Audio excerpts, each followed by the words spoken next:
Genèse, chapitre 2. Ainsi furent achevés les cieux et la terre et toute leur armée. Dieu acheva au 7e jour son œuvre qu'il avait faite, et il se reposa au 7e jour de toute son œuvre qu'il avait faite. Dieu bénit le 7e jour, et il le sanctifia, parce qu'en ce jour il se reposa de toute son œuvre qu'il avait créée, en la faisant.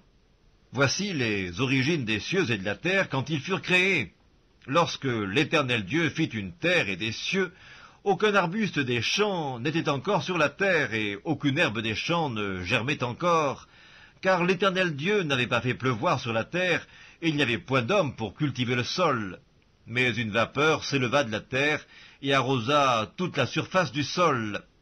L'Éternel Dieu forma l'homme de la poussière de la terre, il souffla dans ses narines un souffle de vie, et l'homme devint un être vivant. Puis l'Éternel Dieu planta un jardin en Éden, du côté de l'Orient, et il y mit l'homme qu'il avait formé. L'Éternel Dieu fit pousser du sol des arbres de toute espèce, agréables à voir et bons à manger, et l'arbre de la vie au milieu du jardin, et l'arbre de la connaissance du bien et du mal. Un fleuve sortait d'Éden pour arroser le jardin, et de là il se divisait en 4 bras.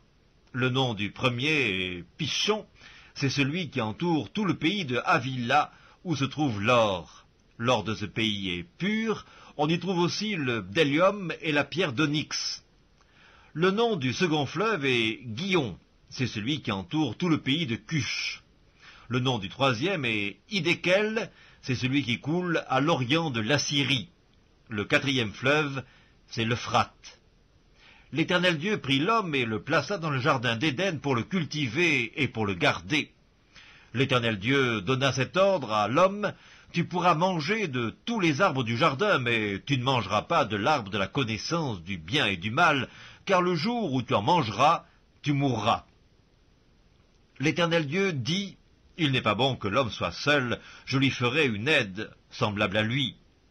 L'Éternel Dieu forma de la terre tous les animaux des champs et tous les oiseaux du ciel, et il les fit venir vers l'homme pour voir comment il les appellerait, et afin que tout être vivant portât le nom que lui donnerait l'homme. Et l'homme donna des noms à tout le bétail, aux oiseaux du ciel et à tous les animaux des champs. Mais pour l'homme, il ne trouva point d'aide semblable à lui. Alors l'Éternel Dieu fit tomber un profond sommeil sur l'homme qui s'endormit. Il prit une de ses côtes et referma la chair à sa place. L'Éternel Dieu forma une femme de la côte qu'il avait prise de l'homme, et il l'amena vers l'homme. Et l'homme dit: voici cette fois celle qui est os de mes os et chair de ma chair. On l'appellera femme, parce qu'elle a été prise de l'homme. C'est pourquoi l'homme quittera son père et sa mère, et s'attachera à sa femme, et ils deviendront une seule chair. L'homme et sa femme étaient tous deux nus, et ils n'en avaient point honte.